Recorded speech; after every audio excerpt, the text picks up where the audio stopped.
Here's a segment from a recent Gun Talk radio episode. You can listen to all the Gun Talk radio podcasts however you tune in, or check out guntalk.com for more. Okay, let's get right to it. In the culture war, and when you break it right down, that's what the battle of gun control and gun rights is really all about. It's more of a culture war than anything else, I do believe. So, no one better to talk about that and the language that is used and what goes on here that a lot of people may be missing than Dan Wasey is the writer, the author of Good Gun, Bad Guy 1 and 2 and maybe 3 now. Dan, welcome. How are you, sir? Hey, Tom. Thanks for having me on the show. It's always great to talk with you. Absolutely. You know, one of the things I like about you is you dive deep into this stuff. You understand marketing, you understand messaging. And I know that a lot of people say, well, yeah, you know, the gun ban people, they created terms like Saturday Night Special, ghost gun, assault weapon, sniper rifle. It goes on. And they say, yeah, they shouldn't do that, and the media shouldn't parrot that. But I kind of think they don't understand what's really going on here, and that's the kind of thing you think about a lot. You might want to delve into that, would you please? Yeah, well, those are the obvious ones. Those are the things that we see on the surface. Those are the terms that make it into our vocabulary, and I even hear some gun owners using some of those terms from time to time. And but the strategy. But there's one strategy that's very insidious, and we don't even recognize it. Now, I'll get to that in a minute. But when you're talking about things like weapons of war and assault weapon and high capacity and, like you said, ghost guns, these are all things just to scare people who don't know any better. So just to get them to support more gun control. So you scare the hell out of them, right, and they'll vote for the politician who promises them safety.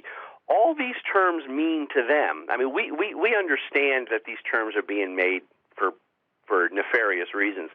But all these terms mean to the people who don't know any better than the anti-gun crowd is that all these things are somehow more shootier. All these guns are more shootier than the other guns, and they need to be banned. But that's their level. That's the level of knowledge they have in the topic. Just scare them enough so they vote for the politician who promises them safety, because safety is the higher value to them than freedom. And we got to talk about the liberal types. They tend to gravitate toward. They would rather give up their freedom for a sense of security or sense of safety, whereas conservatives are willing to give up their safety for freedom. It's a difference in value. Well, exactly right. And one of the things, when you start drilling down and say, okay, well, why are they doing that? And I try to explain to people, look, the end game here is to change the way the public thinks about guns. The underlying, overarching belief that guns are good, guns are bad, or that nobody needs guns. And if they can move public opinion, that's really what this is all about. If you can move public opinion, you can change anything else. You can change everything else, including, and people say, well, but we've got the Second Amendment. And I always respond, yeah, you do until you don't. Enough public opinion literally could get rid of that too. So I think a lot of our folks don't understand that there's this fight going on. I say that they're like people that show up to play football. They got a bat and a glove, and they just don't understand why they're losing all the time. Yeah. Well, and you said something that it was exactly what I wanted to touch on, and that was no one needs a gun. So they'll say things like no one needs an AR-15, no one needs to carry a gun in public. And the thing that we as gun owners don't recognize is that is probably the worst thing that we could deal with, because what that means when they say no one needs a gun, they're making an implication. The implication is that need should be some prerequisite to gun ownership, or your gun ownership should be measured by some metric of need. And we, as gun owners, tend to want to justify our need when we're accused. Oh, you don't need to carry it. So what we do is we go, well, yeah, of course I do. I need a gun for this, this, and this. We shouldn't be playing that game, because what we're doing is we're playing on their ball field. There's no reason that we need to justify our gun ownership. It wasn't called the Bill of Needs, as far as I can remember. Mm-hmm. So like I said, what we tend to do is we tend to justify that. But no, there's no reason. They want us to play by that game. And in other words, if they can convince society that gun ownership should be measured by some metric of need, they can start regulating it based on need. Well, like I said, then they get to define what is the need, who has the need, and what we need to do is not accept the premise. Right. Instead of trying to be defensive and go, well, of course I need that. You just say, no, I reject the premise entirely that need has anything to do with this, and now you completely eliminated that argument. Yeah, well, who do you think would be creating the parameters of gun ownership need? I mean, it certainly wouldn't be anyone from Second Amendment Foundation or Gun Owners of America. It'd be some anti-gun liberal politician deciding what the parameters of need are. And I certainly don't want to live by those rules. Well, and these are the people who tell us that even private security people don't need a gun. Anybody that's doing security for churches, you don't need a gun because we've decided that you don't. And the reality is, I mean, this sounds horrible and callous, they would much rather see bodies stacking up than to have people use guns to defend themselves. Well, those bodies stacking up, they use to push for more gun control. So, we see the numbers in places like Chicago, Detroit, and places like that, where we see the numbers of gang violence going up. And in many cases, guns are used illegally, of course, but they'll use those numbers to push for more gun control laws. I mean, if the overall number of gun-related deaths was to go down, that would hurt their game. In other words, you would start to see a decrease in gun-related deaths, and they wouldn't have that fuel to push for more gun control. So they don't mind those numbers being high. That's their leverage. So, Dan, let me ask you this. We're talking with Dan Wass, author of Good Gun, Bad Guy. Dan, all of us, each of us, gun owners, we are all in this fight, and we all have a chance. Sometimes we talk to a big audience like you and I do. Sometimes we talk one-on-one. But we all have a chance to talk about this to people. How do we, collectively and individually, improve our skills? How do we improve our game? How do we make more persuasive arguments that actually are effective? Well, I give a lot of the strategies in tactics and understanding in my Good Gun, Bad Guy book series. So I would recommend get the book series, read it, and you'll learn all the tricks, all the strategies, and you'll learn to understand how they think and how we can defeat them. But in the short term, understand one thing: the difference between a privilege and a right. A privilege is man-made. It can be given and it can be taken away, and a right cannot. And if we understand the difference between a privilege and a right, half the battle is won. But the problem is we as gun owners don't always understand that, and we don't always play by those rules. We end up playing by their privilege rules. And to your point with your books, you explain that there are skills to be mastered here. Just as in shooting, you need to learn to shoot better. There are things that somebody can teach you to be a better shot. If you're going to discuss this, if you're going to post things online, or if you're going to be talking to people or talking to groups or whomever, or heaven forbid you decide you're the guy who's going to stand in front of, or the woman who's going to stand in front of the cameras and present the argument, then you need to have a better skill set, and that's where your books come in. Tell them where they can get them. Thanks, Tom. It's always great being on your show. I really appreciate it. People can find my book series at goodgunbadguy.com. goodgunbadguy.com. Dan Wass, a clear thinker. I appreciate what you do more than you can ever imagine. Thank you for being here, my friend. Thanks so much, pal. Appreciate it. All right, you take it. Hey, welcome back to Gun Talk. I'm Tom Gresham. If you want to join us, just give us a call. 866-TALK-GUN will get you in there. Now, I'm a writer, I'm a reader, I'm an editor. I read stuff all the time, and one of the things, the best quote I read the last couple of days was in a piece, and it just stood out to me. It says, life is short. It was an article about holsters. It says, but it can be a lot shorter if you use a holster that doesn't let you get your gun out quickly and securely. Yeah, I like that. And speaking of reading, one of the things I like to read is good magazines. And I've been a magazine guy, well, all my life. I'm second generation magazine guy.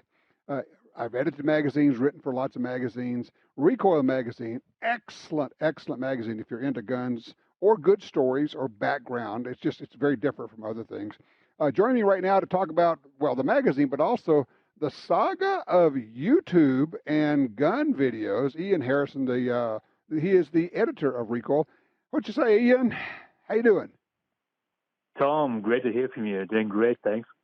Yeah, good. Yeah, and a lot of people would know you from the Top Shot television show, where you and Chris, of course, wreaked havoc everywhere you went. Yes, indeed. That was a long time ago. You're making me feel old now. Ah, well, some of us remember that stuff. So, uh, don't you love that quote, though? Life is short, but it can be even shorter if you got a lousy holster that doesn't let you get your gun out. Yeah, absolutely. Absolutely. And having been through a bunch of lousy holsters myself, I really relate to that. Well, we all do. That's one of my running jokes I talk about here is that once you get into it, you too will end up with at least one and maybe multiple boxes of holsters that you've gone through, right? Absolutely. I think we all have those. We do. It's like you're going, there's nothing wrong with this. I just don't like it. It doesn't work for me. It doesn't fit me. And maybe I think what we should all do is have like a giant swap meet and all of us bring our boxes of holsters. And, the ones that I don't like, maybe they'll work for you. I think that's a great idea. I just hate for it to be an estate sale. Oh, God, no kidding. All right, so tell me what happened in the last week or two with Recoil Magazine and your videos and YouTube. Well, I think really we need to rewind the tape all the way back to the first day of SHOT Show, because it was then that we found that a lot of content creators on YouTube were starting to get strikes against them or their platforms completely taken away, their channels taken away. And we started working on a story about that because one of our content creators who we host on our own video platform on Recoil TV, he was deplatformed by YouTube.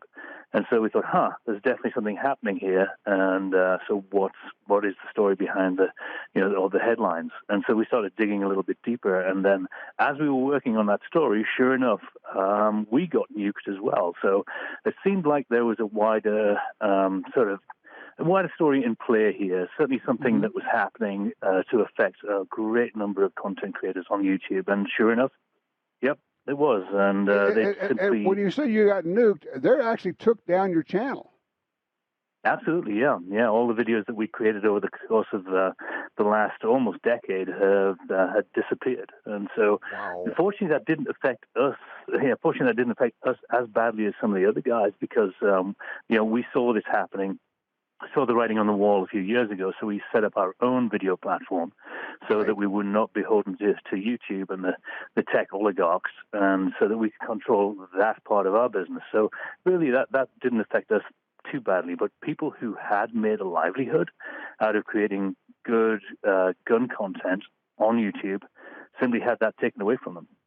And we ought to point out, Iain, that these are not videos where people are doing stupid or illegal things. These are just like somebody who's just talking about suppressors, silencers, boom, just gone. Without a warning, it's just like, okay, I'm here and I'm gone. And for a lot of these people, that's how they make their living. They monetize these, or they're sponsored or whatever. And all of a sudden, it's like somebody just comes along and puts a padlock on the door of your business, and you're out of business. That's right. That's absolutely right. And so what did you find out? As far as we could tell, somebody had gotten the notion that putting any silencer content was verboten, despite the fact that these are NFA items regulated under the National Firearms Act 1937, and everybody who was doing any sort of silencer-related content was complying with the letter of the law. But apparently, putting a silencer onto a rifle, that's some sort of high-level DARPA secret that has to be, completely withheld from any of the... said the actual action of screwing a suppressor on a gun somehow was manufacturing a gun. Yes, exactly. Now, it seems like that nobody at YouTube has actually changed a tire because otherwise, putting on lug nuts would... So what happened? How'd you work through this thing?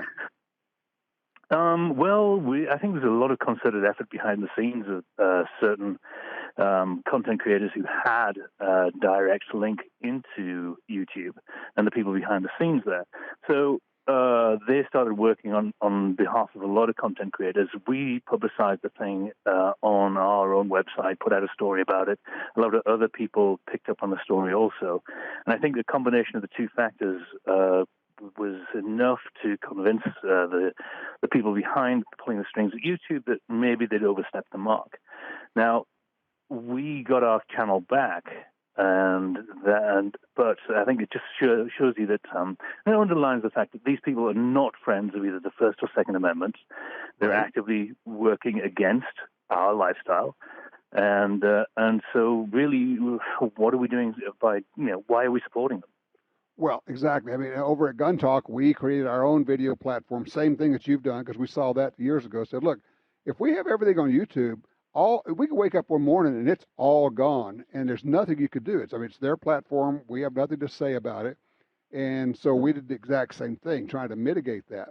But I'm wondering. Here's a question for you: do you think that some of the folks at YouTube, and I've always thought this about a lot of the people who are pushing gun control, they vastly underestimate how large the audience is, or how large the group of gun owners is. They always think, oh, that's just a tiny sliver of the population, doesn't amount to anything. We can do this and nobody will even notice.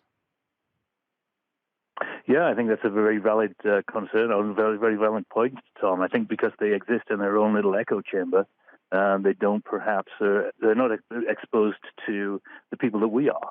And, right. Just regular everyday Americans who own guns and enjoy owning guns, enjoy shooting guns. And but if they exist only in their own little bubble, then they don't get to meet people like you and me.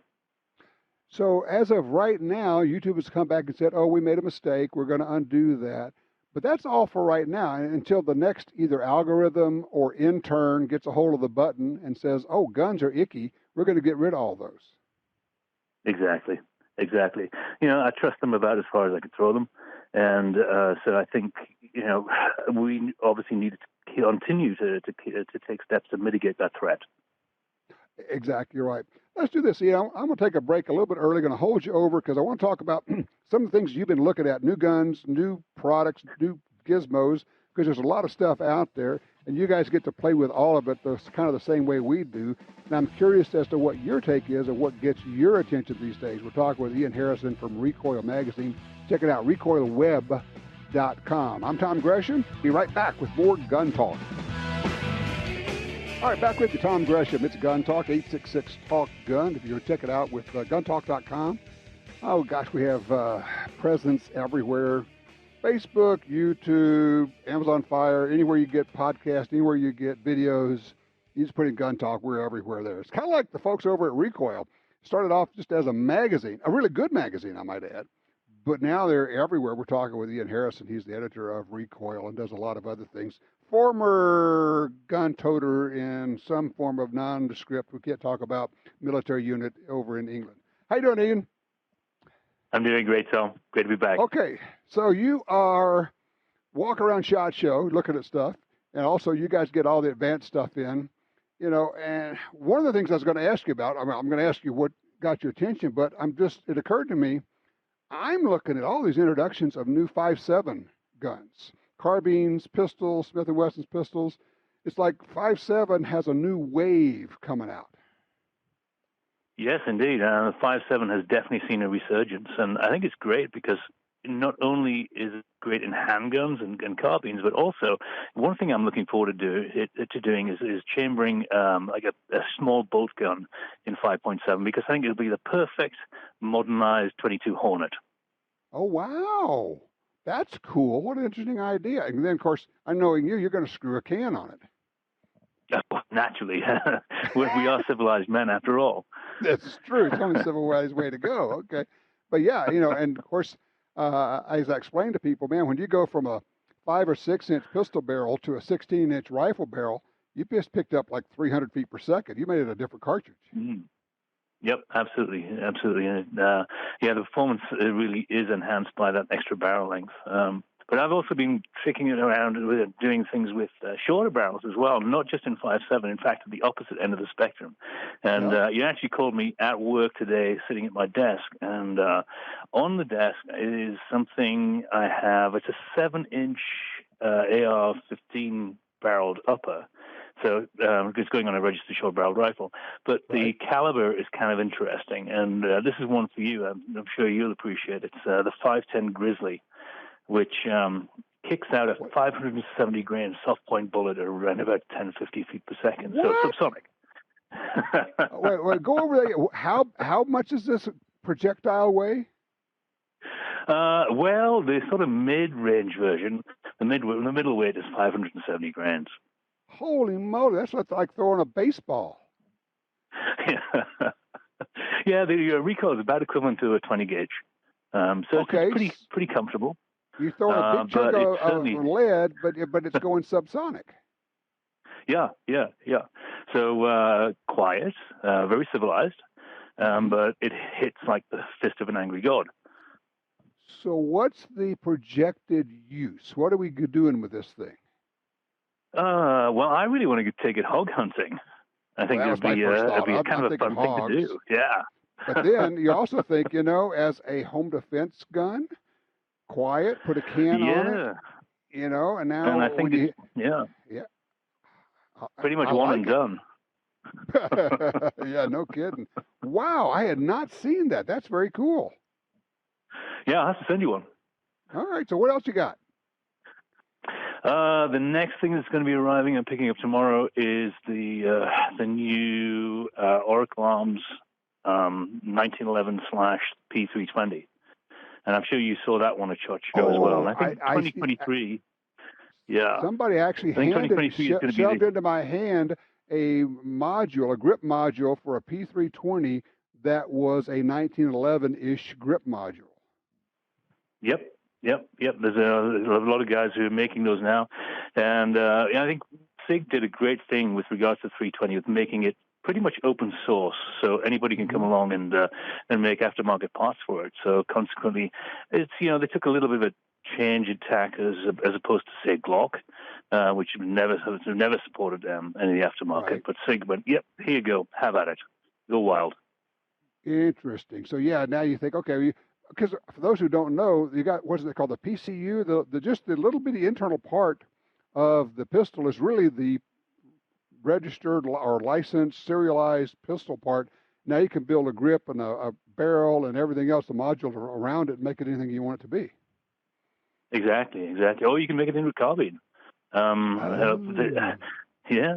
I mean, there's some guys who are playing with that at the moment, just making 9mm carbines out of it, and I think that's kind of a fun concept too. Yep. Okay. Good deal. What else are you working with? Things, and of course, you've got to remember, for you, something that's old, it's 2 or 3 or 4 months old, might be new to other people. Sure. And I know that Orion was out at Gunsight for the launch of the Dan Wesson DWX, and both of us, when we shot that gun, we thought, yep, this is money right here. Describe it. What is that? Just had one of this. Sorry.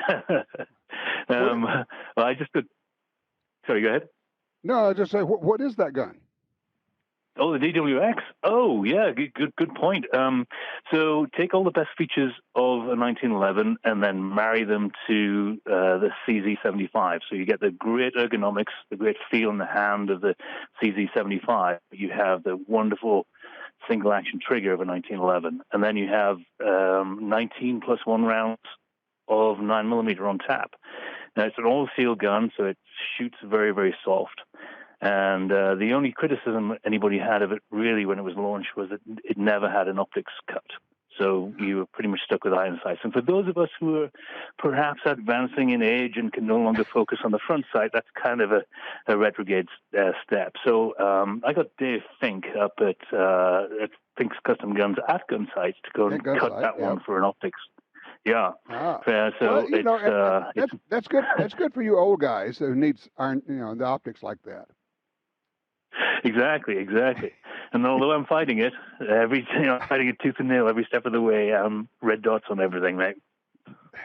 Yeah, and the thing is, once you cross over and start using them, you go, I hate to admit it, but these really are good.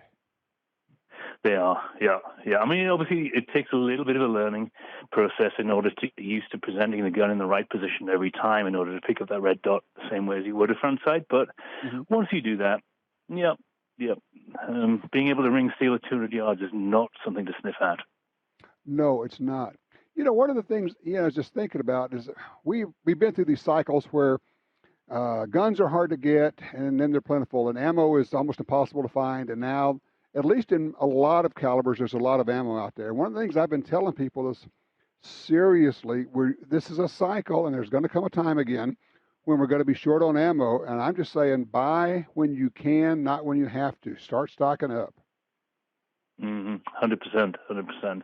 Yeah, all the cyclical nature of this market is something that, okay, there are some black swan events, such as COVID, and such as summer of riots that we just had. But we do experience cyclical shortages pretty much every 4 years. So when that happens, well, if you don't anticipate that, you've only got yourself to blame. And you also, as you say, you don't know when the next event pops up that you never expected, some kind of, whether it's riots or something, and all of a sudden, there's only like 4 days worth of supply on the shelves out there if we all went and bought ammo anyway. And that's what often happens is something happens, everybody runs out. It's like, wiping out all the toilet paper before a hurricane. Especially if you have, if you're passionate about some oddball caliber, say a 35 Whalen, for example. There's not been 35 Whalen on the shelves for about 3 years now. So if you didn't have reloading components or if you didn't have factory ammunition stocked up for something like that, then, you've got an expensive paperweight. Do you cover reloading much in Recoil? Not a whole lot. And part of that's due to my schedule in that I don't really have time to sit down on the reloading bench at the moment, unless it's super specialized stuff. My travel schedule is probably as mad as yours. Oh no, you're worse. I've toned it down. I'll let you and Ryan do all that traveling now. So that's why you keep running into each other at all these events. Yes, you need to get the light aircraft out a little bit more. There you go. Well, look, Iain, I appreciate your time. I appreciate what you do, and love Recoil Magazine. For those who haven't seen it, if you're into guns and you like reading cool stuff, I would check it out, either the printed version or the online version, recoilweb.com. Is that the best place to send people?